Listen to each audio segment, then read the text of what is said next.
last time we met, we were at the lawyer's office because you didn't even have an office set up at that time. How have the last 6 months been? What's been happening, Rohit? Thank you, and great to be back, and thanks for having me back on. Yeah, I was just thinking back to when we last spoke, and very early in the 1FF journey. I think first team members had just started. As you mentioned, we didn't have an office at that time, so we were working out of our lawyer's office. Yeah, and the last 6+ months have been really full on, like in a really exciting way. I think getting to work on something that feels like a culmination of your life's work and things that is just like the perfect blend of everything that I would have wanted to do as a child growing up into a startup that's really what we think is like a really ambitious, different, fun project to work on has been amazing. And getting to do that with just an incredible group of people as well. As you mentioned, we kind of just launched a week or two ago publicly in terms of announcing what we're doing. We were very intentional about being quiet and being in stealth for the last few months, which was actually enjoyable to just be heads down and sort of focus on building this. But yeah, now we're just ready to share everything that we've kind of been building and launch 1FF into the world. Congrats, and what a launch it's been. Does this startup, both you and your co-founder are serial founders, does this startup feel different? It's a really good question. Yeah, I would say it feels very, like, I think a big learning lesson from the previous startup, which from my perspective was a good idea, but it definitely wasn't something that wasn't in an industry that I felt deeply passionate about. I felt passionate about the problem and the people that we were trying to help. It was in fashion tech. But as I mentioned, this is everything that I wanted to do growing up. One of my friends from high school. So maybe I should layer what 1FF is as well. So we're essentially building a global football competition designed for the new generation of fans. So we've got 12 teams located all over the world that play against each other. But instead of having real people kicking around a football inside a stadium, we've got 250 plus CGI generated characters that all have their own looks and names and attributes and personalities and backstories that compete in these matches. We create a broadcast product that's designed for the way that the younger generation in particular are changing the ways that they consume content. So shorter, sharper, more narrative, highlight and storyline driven content. And then we create mechanisms that allow fans to have much more deeper engagement in the sport they love. So they have ownership of players and teams and those sorts of things, so they can get involved in a deeper level. And so again, anyone that's kind of like known me for a long time, that I'm a huge football fan. When I was in high school, one of my friends actually sent through a document from when I was in like grade 10. We didn't have a school football competition, and so I created one from scratch. And there's this document that has all the fixtures and teams and teachers that I'd convinced to give up their lunch times to like referee matches and all of those sort of things. So yeah, it's incredible to kind of go full circle and be able to work on something that I spend all of my time doing otherwise, and getting to do that with like an incredible group of people as well. That is so cool. I love that you already did this as a child and you're doing it more formally and in a bigger way as an adult. What was the unique insight that led you to launch 1FF? Yeah, so it actually came from an article in the BBC that Pete, my co-founder, read. And the article stated that the most interesting football clubs in the US kits were designed around clubs that didn't really exist. So essentially people were creating all of these e-commerce and merchandise stores to create really different and unique types of merch. And, again, for anyone that's a football fan knows how just having like a really cool and different kit that kind of has a bit of a story around it shows off a little bit about your personality and, your interests and those sort of things.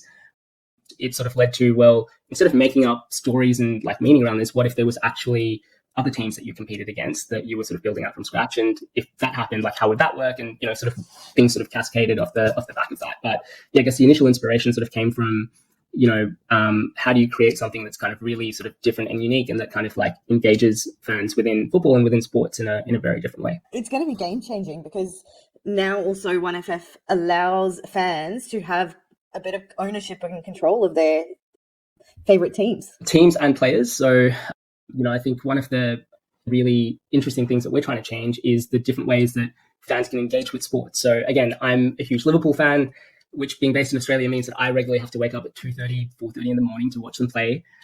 I've traveled to the UK for less than 48 hours to go and watch them play. And I think I'm a huge fan, but there's no way of me really sort of signifying my fandom or real sort of engagement aside from my mood changing based on whether they win or lose.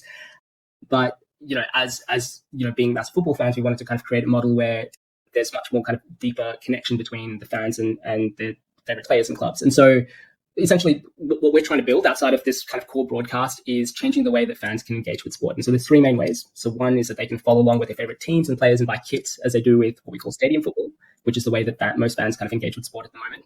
The second layer is because our players don't exist in the real world. They don't need a garage full of Ferraris or their third luxury penthouse.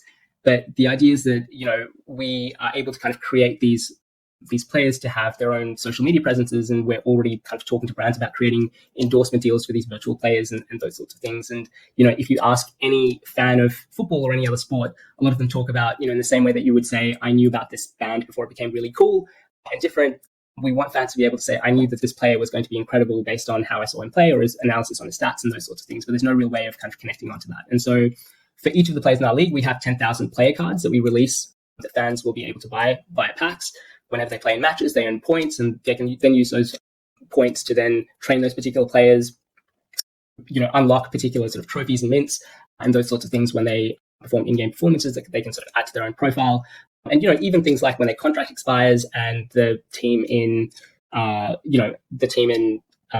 Manhattan is offering more money, but the team in Tokyo has an open spot and is then more likely to play and develop as an asset. We want the fans to be able to decide almost as the player's agent would what happens to that particular player and what's the best sort of career path for them to take as a result of that.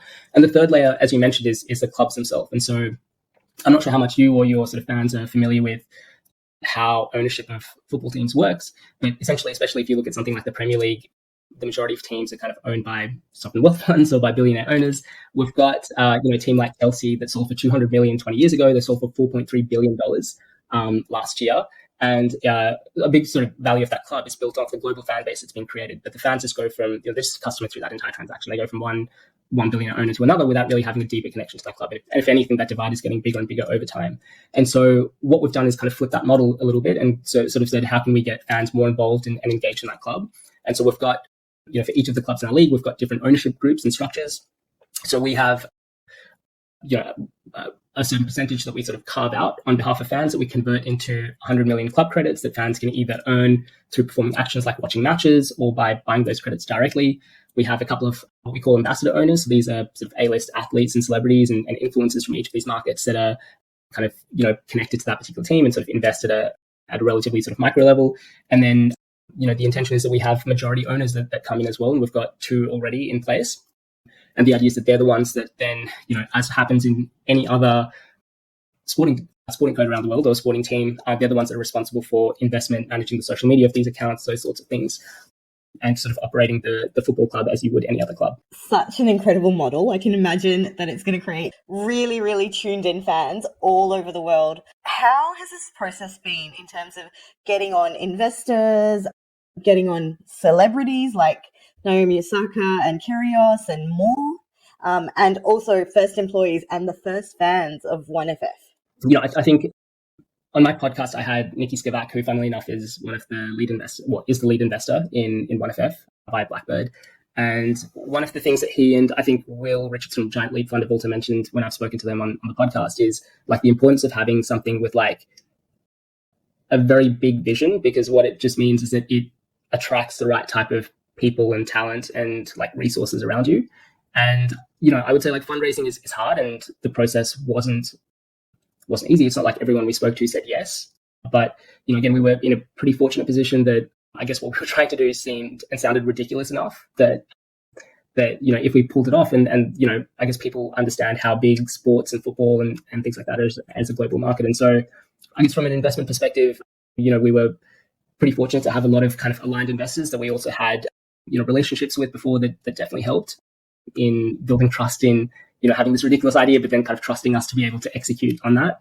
And I think in a similar way, a lot of the athletes that we've got involved this early on, I think a lot of them see the future of kind of sports and engagement. A lot of athletes in general are thinking about, diversifying and kind of thinking about things beyond just their career. And also, see a lot of the potential of what we're trying to do, which is, obviously there is the broadcast of trying to create this league, but there's also an opportunity for us to do a lot of kind of deeper things around that. Like we get to design the storylines and the backstories of these players. And there are things that, you wouldn't normally hear or see addressed because as individuals, it's difficult in football to kind of come out and stand for particular things and have to go away to an away ground and probably be abused for a lot of those sort of things. And so, there are things that we can kind of pull on. There's kind of deeper things that we can do with charities and those sorts of things as well. So yeah, like there's just a tremendous amount of opportunity that we sort of create. Not to mention, a big part of this and, related to your podcast as well is about representation. And so in football, you kind of speak to any football club, and they say the best thing that we can do to grow our fan base in Southeast Asia is to sign a player that comes from there and becomes one of our star players. And it's not impossible, but it's so difficult for that to happen because of talent identification pathways and those sorts of things. And it's just really difficult to kind of manufacture that. But I guess one of the really big appeals for us is we know that there are football fans everywhere. And often they just, from a lot of the conversations we have, they just don't support local teams or clubs because there's nothing that kind of really represents or is a quality that they feel kind of competes on a global level. And so by having, not only our teams being located all over the world where these fans exist, but also having our players coming from 88 different countries and having these kind of deeper backstories and, things that represent more than what you would traditionally hear about in sport, just helps kind of connect all of those pieces. And I think coming back to the original question, I think that sort of attracts a lot of the right type of people. And, it's been one of those things where even though we've been very quiet publicly, we've obviously had a lot of these kind of conversations happening in the background. And it's actually been really interesting to see how willing people have been able to kind of help open doors and get involved in things like that very early on, even when we didn't really have much to show people beyond an idea and kind of very early sketches of things. So yeah, and that obviously sort of translates out to the team as well. The one decision that we had around whether we announce our funding a little bit earlier than we intended to launch was, will it help us attract the right type of talent early on? And do we sort of need to do that? Thankfully, we were just able to find a great group of people that we'd either worked with before or had come through our networks. I was able to kind of post out on social media and kind of tease some things about what we're doing without really being hyper specific. And again, as I mentioned, we were just very, very fortunate to have just and the perfect group of people to be able to work with without having to be public. And so Carl, for example, who was our first employee, he was working at Champion Data for 15 years, has 2 young kids, everything that you would say are the reasons not to join an early stage startup. But for him, this was an opportunity as, someone who is one of the leaders within his industry, was an opportunity to kind of build something from scratch that hasn't been done before. And that's really sort of exciting and compelling. And so there's not a lot of opportunities that you kind of get to do things like that. And yeah, it's just a matter of right place, right time, and trying to convince people that it's worth it. But so far it's worked out.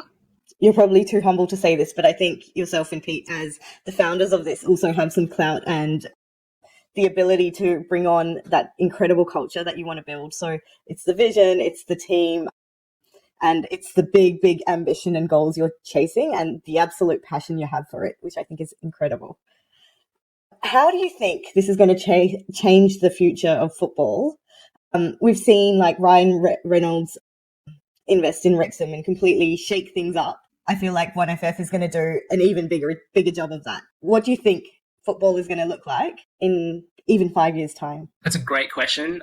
I don't think that we necessarily replace what we call stadium football. So what people's experience of football is, which is watching real people kicking around a football inside a stadium. We don't think that 1FF is necessarily going to replace that fully, but in the same way that people choose to watch the Premier League or La Liga or Serie A, we think that there's no reason why people won't connect with 1FF in the same way that they do and kind of connect with the players in the same way. There's 2 million people that walked through the turnstiles and got to experience a Premier League match in person. And, so much of the core footballing product is based around a very specific sliver of Western Europe where the majority of these football leagues are based. But there are 2 billion, Premier League fans that watch from somewhere else. And for the most part, again, I would classify myself as a huge fan, and I get to go to Liverpool, but that's once, maybe if I'm lucky, once a season to watch 1 or 2 games. For the majority of people, they just never get that opportunity. And so for the most part, their experience of watching their favorite teams and players and all of these sort of things are built around watching things on screens at odd hours of the night. And so what we think is probably a different opportunity that we have is that because we have the flexibility of building this, world's first global football league, we can have teams that, people don't have to, I don't have a strong connection or affiliation to Liverpool as a city. I just fell in love with a particular player, Michael Owen, when I was much younger. And, as a result, kind of saw the team and have just, connected on and latched onto the team for the last 20, 25 years. But by having teams that are located around the world, I think what we're trying to do is create a mechanism and a vehicle for people to have a real deeper sort of connection around a team that actually is representative of them and also has an opportunity to compete at a global level. Speaking to football fans in Jakarta, as I mentioned earlier, a lot of them are huge fans of the Premier League. Just no one watches the not a lot of people watch the sort of local leagues because they believe going to the stadiums is really unsafe. The quality of football isn't quite the same, and those sorts of things. And so when we told them that actually there's going to be a team called Inter Nusantara that's based in Jakarta, and you're going to have a bunch of some of the best players in the league coming from Indonesia and that part of the world, they got really excited, and it's a way for them to kind of connect and all of those sort of things in a very different way. So it's not quite the same in football, and there are particular things that obviously we can't do that stadium football can, but there's also a ton of things that we can do that kind of creates a lot of kind of deeper sort of opportunities for, as I said, engagement and just different engagements between fans and the sport that they love. Our vision around this is that there are 8 football leagues around the world that generate $1 billion in revenue each year. We want to be number 9 and climb that list, and then hopefully one day sort of compete with or take on or overtake the Premier League. We see ourselves as a football league first and foremost. It's just a different digital version and the first of its kind. And as I said, just trying to tap into not just the 2 million fans that live in get to go and experience the football matches in person, but really creating this for the 2 billion fans that exist from somewhere else and have a very different experience. And it may as well be something that's a lot closer to home for them. How do you think? Do you think it's going to change the ecosystem of football fandom? Do you think it's going to bring more people into the fold, get people passionate and fired up in ways they've never been fired up before? I mean, I would say we hope so. Time will tell around this, but I think that again, if you to take a step back from just football, if you look at things like Ted Lasso, Drive to Survive, where again, it's not just about watching a Formula One race or watching a football club. It's about how do you sort of connect with people on a deeper level, and what are the storylines, and why do you care about that? I think that there are so many, even just anecdotally speaking to a lot of women who just aren't into Formula One or aren't into football, that just love Ted Lasso and love Drive to Survive, as a sport, and as a result care more about the sport overall. I think that for us is a really big opportunity for us, where because what fans and younger fans especially care about is not just kind of shorter, more condensed versions, but they care about the narratives, and they care about the storylines, and they care about what these players care about. And does that align with them or does it not? And how does that kind of make you feel around particular things? And so that is where we think is a real opportunity for us to again, not just engage with just traditional hardcore football fans, but how do we get them to care and buy into what we're trying to do in these players, and get them to be as invested into this as they are with characters off the back of these shows. I think this is phenomenal, because not only are you creating a new playground for sporting, you're also creating a media empire and a cultural shift along with it. So I can't wait to see what happens. And we're very early in the journey, but I think it's going to be a phenomenal shift, and ready to witness it with a front seat. Is there anything else that you want to mention or tease or say to the potential 1FF fans out there?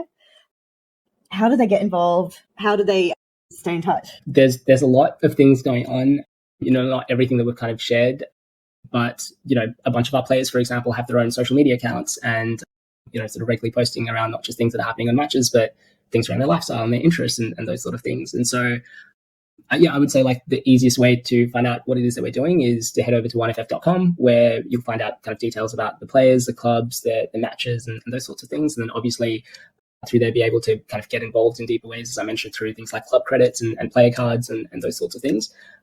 But yeah, head over to 1ff.com. That's kind of the central source for everything. And you can sort of, go through the rabbit holes to try and find all the different sort of layers of things that are involved. And part of it is the discovery process. How have the first 6 matches been? When we launched with our preseason. And, a big part of the reason why we decided to remain in stealth and not really announce anything about what it is that we're doing and who's involved until we were ready to launch with the preseason season 1 was because, there are so many layers of this that it is kind of hard to grasp and hard to really get what it is that we're doing just through words or through text. The best way for us to do that is to showcase our product. And so, as part of the brand launch that kind of went out and the press and those sorts of things, was launching our first 6 preseason games. And it's been great to kind of see a lot of the feedback and engagement that we've seen off the back of that.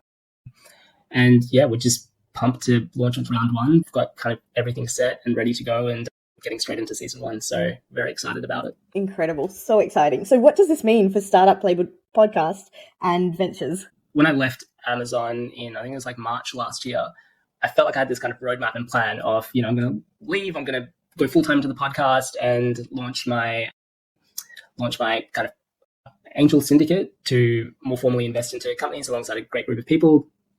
And that was kind of the plan and the roadmap. And then Pete came out and kind of came to me with this, and starting another company again was not part of the plan at all. And my initial reaction was actually like, it's a very generous offer and thank you, but like, no, I know how difficult this is and I don't really want to jump into the seat again. But, off the back of that conversation, I just couldn't stop thinking about it. And, as I mentioned at the start, like this, for me, it's very rare to find something that I get this obsessed over, but also something that is so perfectly in line with everything. Like it almost feels like an 8-year journey since my last startup to get to this point to kind of launch 1FF again, to be like in that right place, to find the right idea, right people, right group, right time.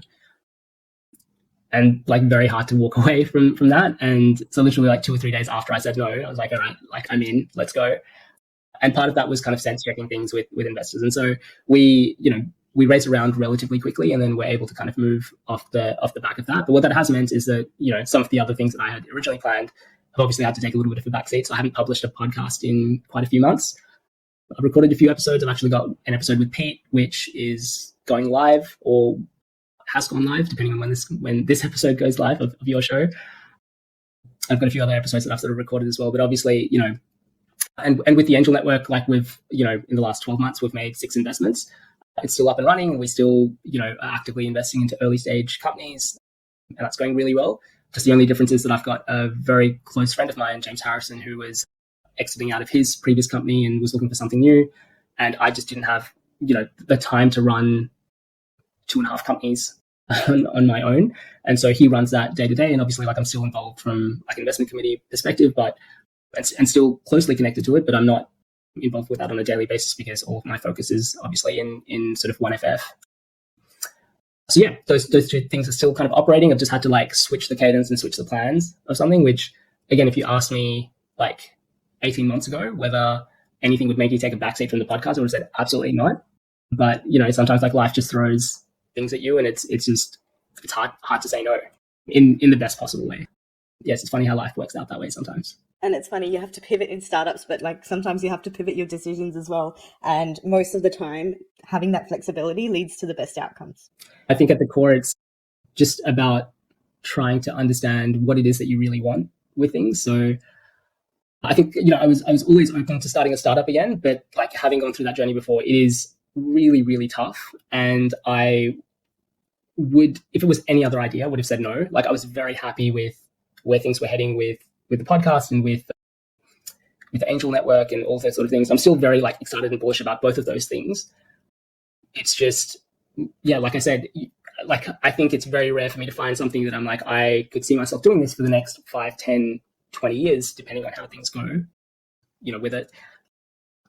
And yeah, when you kind of find something that's rare, and that aligned to everything that you want to kind of spend your time doing, like I said, it's tough to walk away from. So yeah, sometimes like, part of that process is just kind of being open to the right sort of opportunities, and you don't want to say yes to absolutely everything that comes across. But when you feel something that feels absolutely right, like it's worth exploring. You feel it from your gut. Well, congratulations. What a massive few months it's been. Can't wait for what's to come next.